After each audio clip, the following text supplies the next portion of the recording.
Sorry. Exploring abandoned buildings can be exciting until you come face to face with something that could genuinely put your life at risk. Today, we're diving into some truly disturbing encounters inside old, forgotten structures, stories that might leave you shocked. But before we get into it, a quick warning. If you're someone who scares easily, this might not be the video for you. Cleveland, Ohio has no shortage of eerie places, but Holton Avenue sits in a category of its own. The street once held promise. Back in 1913, a Hungarian Baptist congregation built their church there, hoping to anchor a growing community. Over the decades, though, the street emptied out, the buildings decayed, and the church eventually joined the long list of structures left to rot. Its reputation turned even darker in 2016 when the body of a missing woman, Jessica Coleman, was discovered along that same abandoned stretch. To this day, no one has been held responsible. The death of a missing woman from Warrensville Heights found dead, and police now saying, Meg, this is a murder.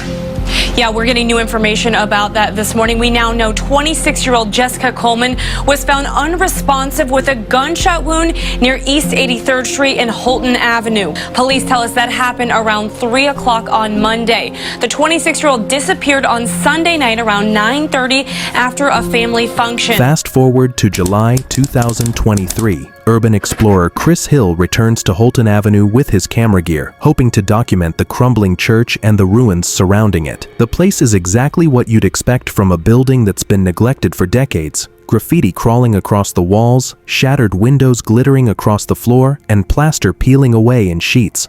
But the basement offers a surprise. Among the debris, Chris spots a small toy, a Melvin the giraffe figure from the Madagascar movies. He swears it wasn't there during his last visit. It's a subtle sign, but one that suggests someone else has been inside recently. Knowing the area isn't always as empty as it looks, Chris rigs multiple cameras around the church before continuing his exploration. About 10 minutes in, one of those cameras catches something unsettling upstairs. The unmistakable slam of a door. There's no breeze, no open windows, and doors don't close themselves.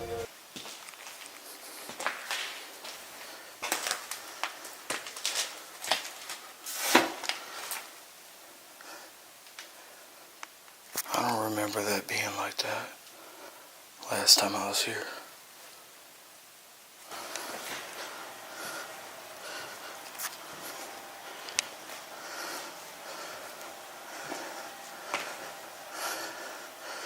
That door wasn't closed.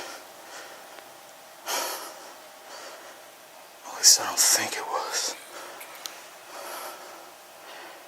Chris heads up to investigate, but whoever, or whatever, caused the noise is nowhere to be found. After a tense search, he steps back outside, choosing to explore the rest of the street instead. If the church looked bad, the houses lining Holton Avenue look ready to collapse at the slightest touch. Sagging roofs, broken foundations, rooms open to the elements. It's hard to believe any of them could still be standing. Roughly half an hour later, he picks one of the worst-looking homes to check out.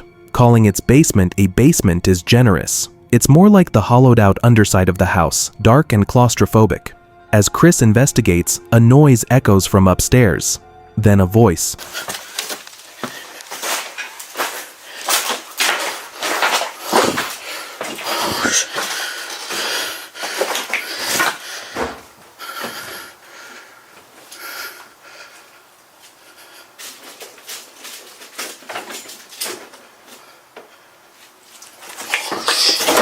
Sorry. I didn't know nobody lived there.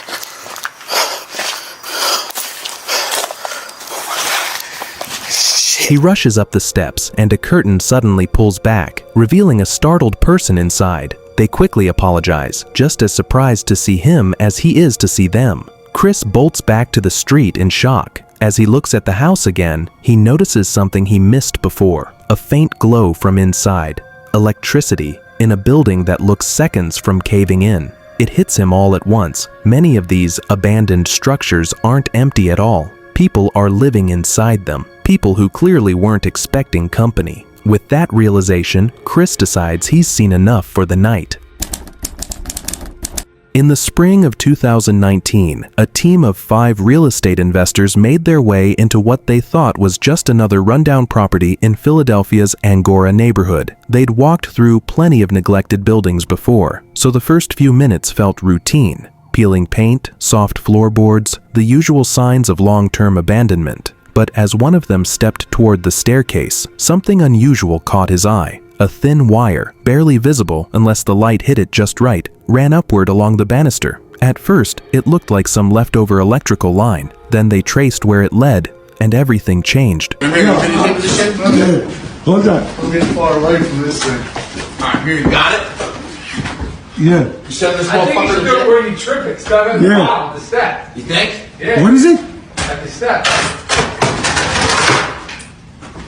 Oh! Shit! Shit! Look at that fucking thing. Yo, that Move fucking it, straight stop. up killed you right in your fucking head, dude. What's his house? Mounted near the top of the stairwell was a crude contraption, a rust-stained kitchen knife taped to a metal crutch, positioned in a way that made their stomachs drop. If anyone had climbed those stairs without noticing the wire, it would have triggered the blade to swing down, right at neck height. The group froze.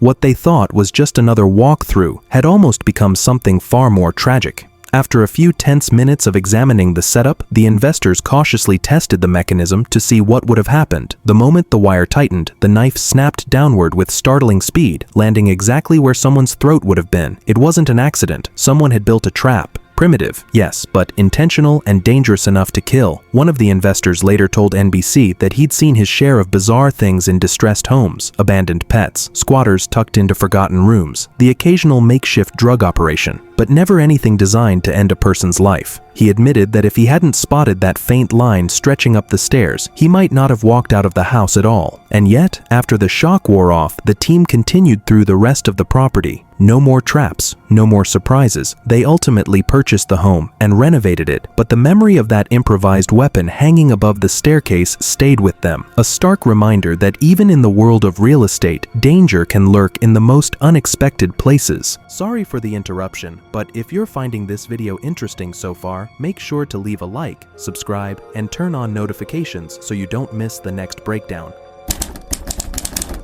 We've already survived one Urbex Hill story together, but this next one might be even worse. Chris Hill, the lone explorer behind the channel, keeps returning to places that seem less abandoned and more alive with danger. In January of 2023, he uploaded what would become one of his most unsettling explorations, a trip into the abandoned Paul Revere Elementary School in Cleveland. The school had served the community for nearly 100 years before closing in 2015 when enrollment dropped too low to keep the doors open. There were whispers of plans to convert it into housing, but by 2024, it was still sitting there, rotting in silence.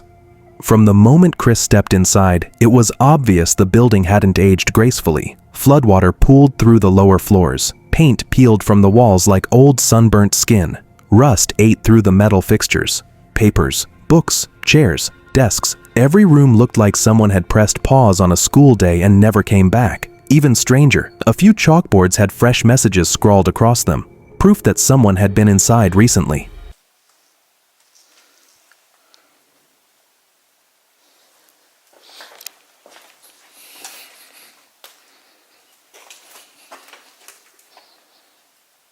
This wasn't even Chris's first time here. His previous visit, uploaded in 2022, drew comments from former students and staff, people heartbroken to see their childhood hallways trashed, vandalized, and left to rot. Around the 10-minute mark of the new exploration, something breaks the monotony of empty hallways. Shuffling, movement, a sound that does not belong to Chris. He stops, listens. When he turns a corner, a beam of light flashes across the far end of the hallway. Someone else is inside the school. Just one person carrying a flashlight. Maybe another explorer. Maybe not. And at 1 in the morning, in a dead building where no one should be wandering, that uncertainty is enough to make Chris back away quietly. Instead of calling out, he moves in the opposite direction and disappears down a different hallway. He eventually reaches the upper floors, exploring the library and a series of classrooms. When he steps into the top floor bathroom, the night takes a darker turn.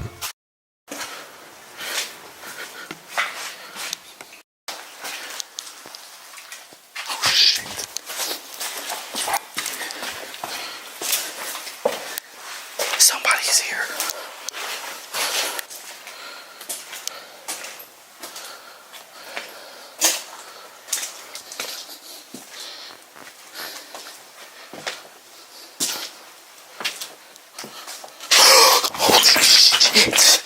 Oh, fuck. Somebody's in there. Oh, shit. Scared the fuck out of me. A figure is standing at the far end of the room, completely still, perfectly silent. For a split second, you can hear Chris's fear in his voice. He draws his gun, gathers himself, and pushes back into the bathroom to confront whoever or whatever is waiting there. But the man doesn't move. That's because it isn't a man at all. It's a mannequin, positioned in the shadows so cleanly that it takes Chris several seconds to understand what he's looking at. As if things weren't eerie enough, the mannequin topples forward just as he spots it. The timing is too perfect to ignore. Most people would have turned around and left immediately, but not Chris. He clears the rest of the bathroom before continuing deeper into the school. Throughout his exploration, rooms are packed with untouched supplies, books, whiteboards, teaching materials that could have easily been donated when the school shut down. Instead, they were left behind to gather mold and dust. Around the 30-minute point, Chris climbs up to the roof. The metal groans under his weight. In a building this unstable, even standing up there is a risk. Fortunately, he makes it back down without incident. Then, another sound.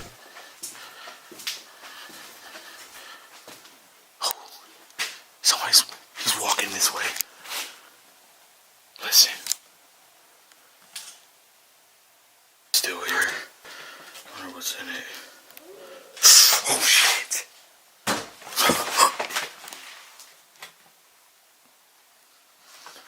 Shit. Fuck. A long, distant howl echoes through a hallway. When Chris swings his camera around, a shadow darts behind a doorway. Someone is moving inside the building with him, more than one person by the sound of it. He draws his gun again, preparing for a confrontation. But after checking every room in that hallway, he finds nothing. The presence has vanished. Chris finally admits he's done for the night. But as he tries to navigate his way out, there's one last encounter waiting for him. Footsteps, heavy ones, right above him, clear as day. Where the fuck did he go?